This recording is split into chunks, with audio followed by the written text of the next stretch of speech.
고수들은 어떤 종목 사고 팔고 있을까요? 이분과 알아보겠습니다. 10시의 남자 소재민 대표 함께합니다. 안녕하세요. 네, 안녕하세요. 네. 시장 지수는 강하게 상승 중입니다. 연휴 보내고 돌아와서 좀 다행이긴 한데요. 근데 하락 종목 수가 훨씬 많네요. 그쵸, 옛날을 보는 것 같아요. 그렇죠. 제가 지난주 한 수요일 때부터 막 소비자 생산자물가 지수 발표 나올 때부터 느낌이 조금 지수가 상승해서 고맙기는 한데 약간 그때부터 삼천닉스에 지금 약간 쏠림 현상이 계속 나오고 있는 모습이거든요.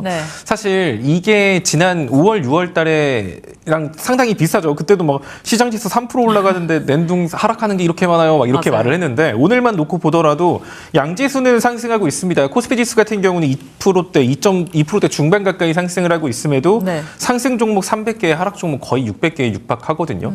그러면은 특정 종목이 시장 지수를 견인하고 있는 거고 대다수의 종목이 시장에서 조금 소외받고 있다라는 거. 이 부분은 그닥 좋은 소식은 아닌 것 같습니다. 일단은 이렇게 나오게 된 게 아무래도 이제 금요일이 아니라 월요일 날 미증시뿐만이 아니라 아시아권 증시에서 좀 반도체 섹터가 강세를 보였었고 그 이유 중에 하나는 그거였죠. 애플 같은 경우가 우리가 이제 반도체를 공수하기가 좀 힘든데 어떡하지? 이거 중국에서 반도체를 좀 사와야 되나? 하고 눈독을 들이고 있었어요. 그러면서 이제 창신 메모리 뭐 이제 얘기 나오면서 이제 삼성전자, 하이닉스, 마이크론의 이제 메모리 반도체 수요 일부를 쟤네들이 중국 반도체가 뺏어가면 어떡하지? 막 이게 메모리 반도체의 악재 요소 중 하나였거든요. 뭐 당시에 제가 뭐 그거 가지고 이건 뭐 악재도 아닌데 뭐 이거 가지고 겁을 주냐라고 말은 했지만 일단은 시장은 그걸 부담 요소로 받아들였었어요. 근데 트럼프 대통령이 중국산 반도체 수입하지 마. 딱 이렇게 못을 박았죠.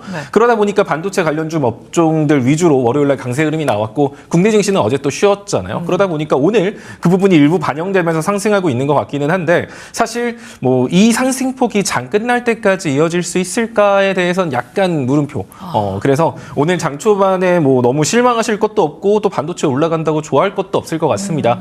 일단은 지금 시장 같은 경우는 하락 추세는 벗어났다라고 했죠. 뭐 그래서 이제 뭐 저점을 갱신하면 어떡하지? 뭐 이런 걱정은 안 하셔도 돼요. 그냥 막말로 여러분들 돈 있으면 그냥 사서 물려도 돼요. 물려도 지금 여러분들이 본 가격보다는 위로 올라갈 거거든요. 다만 이제 그런 걸 생각해야죠. 결국 올라간다라고 해서 V자 반등으로 쉬지 않고 올라가진 않고 중간중간 눌렸다 올라가고 할 거 아니에요. 그렇다 보니까 지금 시장은 어차피 저점을 갱신할 가능성보다는 고점을 갱신할 가능성이 훨씬 높은 시장인 만큼 접근하셔도 상관은 없지만 눌림을 주는 구간들마다 여러분들이 한 번씩 더 산다라는 생각으로 한 2분할 매지 3분할 정도 내가 뭔가 종목을 사겠다. 내가 지금 이 종목을 추매하고 싶어. 내가 이 종목을 신규 진입하고 싶어 한다면 지금 그냥 사시고 지금 사고 밀렸을 때 한두 번 더 산다 생각을 하면 되는데 또 이게 말이 쉽죠. 밀리면은 또 밀린다고 손 안 가고 하니까 좀 기준점을 좀 잡아드리면 일단은 지금 코스피 지수가 계속 말하지만 박스권으로 갈지 우상향으로 갈지는 모르겠지만 중간중간 한 차례가 눌림을 준다라고 했을 때 일단은 코스피 지수 같은 경우는 1차적으로 눌릴 수 있는 자리는 6,500포인트라고 보시면 돼요. 그러면 여러분들이 지금 시장에 참여한다 하고 한 6,500포인트까지 한번 빠질 수 있겠구나라는 건 생각을 해야 돼요. 물론 여기까지 안 빠지고 뭐 정말 6,800까지만 눌렸다가 갈 수도 있겠지만 6,500 정도 선까지도 눌렸다 갈 수 있으니까 그럼 내가 지금 100만 원이 있어요. 그러면 지금 100만 원 냅다 다 사고 그래 어차피 제가 뭐 더 올라간댔어 하고 살 게 아니라 뭐 지금 50만 원을 사고 6,500 오면 50만 원 더 사야겠다 이런 생각으로 6,500포인트 그리고 6,300포인트 이 두 구간이 이제 핵심 지지라인이라고 보시면 돼요. 이 두 구간이 유력한 박스권 하단 후보가 됐는데 그러니까 이 구간에서 더 쓸 정도의 현금 일부는 빼놓고 시장 참여한다. 이것만 기억하시면 됩니다. 지금 샀는데 빠지면 어떡하지? 빠지면 6,500, 6,300 여기서 내가 한 번씩 더 산다. 그러면 그때 돈이 있어야 될 거 아니에요. 그러니까 그 돈은 빼놓고. 근데 또 이제 이렇게 말한다고? 그래? 그럼 6,500까지 온다고? 그럼 지금 아무것도 하지 말고 그냥 6,500까지 기다려야겠다. 또 이렇게 생각하시는 분이 계실 수도 있는데 거기까지 안 올 수도 있어요. 거기까지 밀릴 수 있다라는 게 거기까지 간다라는 의미는 아닌 만큼 지금 여러분들이 현금이 있다라고 하면 시장 참여하셔도 됩니다. 다만 뭐에 참여해야 되냐? 제가 계속 강조하고 있던 그 6개 섹터. 이제 더 말하기도 힘들어요. 그 6가지 또 말해줄게요. 소부장, 2차전지, 제약바이오, 로봇, 원전, 전력설비 이 6가지입니다. 아이고 감사합니다. 이 6가지를 제외하고 다른 것 쪽으로 웬만하면 안 건드리는 게 좋고요. 이번 주 같은 경우는 마땅한 이슈가 없어요. FOMC 회의록을 본다. 회의록 뭐 지난 거 봐서 뭐 할 건데요. 이제 뭐 그거 본다고 갑자기 다음 회의록에 대한 힌트를 얻을 수 있는 거 아니거든요. 결국 FOMC 회의는 이번 달에 없고 9월 달 나오는 지표까지 본 다음에 나오는 만큼 사실 이번 회의록이 어떤 식으로 나오든 간에 막 이게 어마어마하게 시장에 막 지속적으로 큰 영향을 주는 뭐 그런 이벤트는 아닐 겁니다.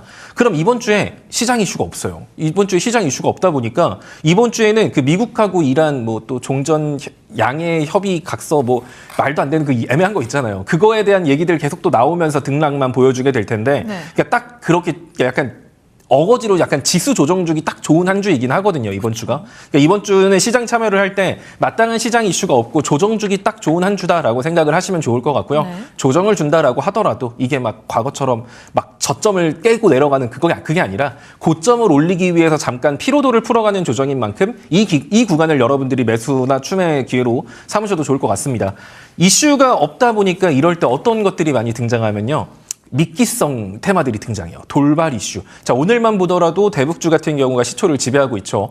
뭐 사실 트럼프 대통령이 김정은하고 얘기를 할 수 있다라고 말을 하지만 실제로 대화까지 이어지기까지는 미국 이란 전쟁 끝나고 러시아 우크라이나 전쟁까지 끝나야 본격적으로 북미 관계 개선으로 연결될 가능성이 높거든요. 네. 북한 입장에서는 러시아랑 중국을 배제하고 미국하고 단둘이 이야기하기가 좀 그러니까 그쵸. 그러다 보니까 러시아 쪽이 어느 정도 지금 러시아랑 북한하고 관계가 가까워진 상황인 만큼 러우 전쟁 쪽에서 트럼프 대통령이 러시아한테 뭔가를 주면서 해결되는 방안으로 가고 그게 자연스럽게 북미 정상회담으로 연결될 가능성이 높습니다. 지금 트럼프 대통령이 말을 하는 건 뭐라도 지금 막 계속 던지고 있는 것 같거든요. 그래서 이게 막 지속성을 가진 이슈보다는 낙폭 과대 섹터였던 만큼 기분 좋은 반등은 나올 수 있어도 이게 막 전고점까지 갱신된다? 이렇게 기대하면 안 되고요. 올라가다가 이번에 꺾이면 또 한 차례 계속 시장에서 소외받을 수 있어요. 그래서 지금 시점에서는 여러분들이 아까 말한 이 6가지 섹터를 제외한 다른 섹터 안에서 뭔가 돌발 이슈가 나와서 들썩들썩 거린다라고 하더라도 네. 그런 쪽으로 쪼르륵 따라 들어가면서 뭐 단기 매매를 즐기겠다라는 것보다는 차라리 그 6가지 섹터 안에서 조정을 주는 섹터들 위주로 여러분들이 신규 진입이라던가 추가 매수를 하는 게 좀 더 효율적인 매매가 될 수 있으니까 이 부분 생각하시면 됩니다. 그리고 이제 아까 코스피 같은 경우는 6,500포인트가 핵심 지지선이라고 말씀드렸고요. 네. 코스닥 같은 경우는 한 825, 830 요 정도 라인이 박스권 하단 후보기 때문에 여기까지 내려갔을 때 살 수 있는 현금 정도는 남겨놓고 지금 시장에 참여하시면 될 것 같습니다. 네, 좋습니다.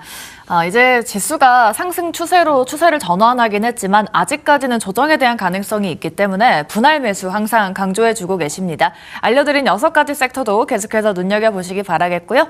그럼 오늘장 초고수들 어떤 종목 매수하고 있을까요? 실시간 매수 상위 종목들 만나보도록 하겠습니다. 오늘 한국전력을 가장 많이 사들이고 있고요. 삼성전기, 현대차, LG전자 같이 대형주들 포착이 되고 있습니다. 오늘장 그래도 종목들 좀 빨간불 켜주고 있습니다. 삼성전기 좀 상승하다가 약간 상승폭 줄이는 모습 보여주고 있고요. LG전자도 반등, 그리고 이수페타시스도 V자 반등 보여주고 있습니다. SK스퀘어도 지금 10% 넘게 강세 보여주고 있죠. SK 하이닉스의 주가 조정 여파로 약세를 보였었지만 오늘은 두 종목 모두 강한 탄력성 보여주고 있고요. 반대로 네이버 같은 경우엔 하락세 연출을 하고 있습니다. 자, 이 중에서 현대차 한번 보도록 하겠습니다. 현대차 45만 원 위까지 또 잘 올라와주고 있습니다. 현대차도 좀 추세를 전환했다라고 볼 수가 있을까요? 그렇죠. 현대차 같은 경우는 애초에 45만 원이 목표가였던 제가 단기적으로 좀 잡아드렸던 종목이기도 합니다. 이 방송에서. 아니요, 안 팔아도 사실 상관없는데. 그래요? 현대차 같은 경우는 일단은 개인적으로는 50만 원 정도 선까지는 이 상승 흐름 이어갈 가능성 높다고 봅니다. 여기서 현대차는 조정 안 주고 그냥 계속 갈까요? 그것까지는 제가 단언할 수는 없겠지만 하나 말하는 건 50만 원 아래면 별로 걱정 안 해도 될 것 같고요. 지금 들어갔다 물리면 어떡해요? 물리면 아까 제가 어디 코스피 6,500? 그렇죠. 6,500. 거기서 한 번 더 사지 라는 생각으로 접근하셔도 됩니다.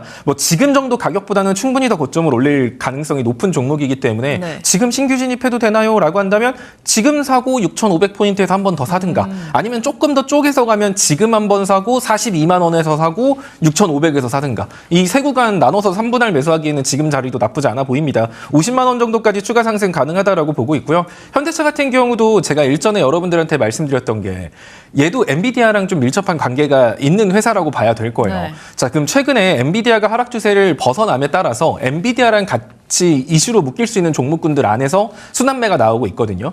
그러면 제일 처음에 나왔던 게 뭐였냐면 LG전자였고요. 두 번째가 네이버가 움직였고요. 네. 그리고 지금 현대차가 조금씩 반응을 하고 있는 건데 지금 코스피 지수까지 하락 추세에서 벗어나고 횡보 우상향을 한다라는 건 최소한 현대차 같은 경우도 시장 지수를 강하게 추종하는 종목인 만큼 코스피 상승에 따라서 지수의 영향을 받을 수도 있을 거고 또 피지컬 AI, 엔비디아랑 묶여서도 영향을 받을 수 있다라는 점 그리고 지금 추세를 전환하고 있다라는 점들을 생각해 보면은 50만 원 정도까지는 사실 별 어려움 없다. 그래서 현대차에 물려 계신 분들은 웬만하면 50만 원 아래로 평단 낮추라 이 말을 제가 진짜 30만 원대 중반부터 했던 것 같은데 네.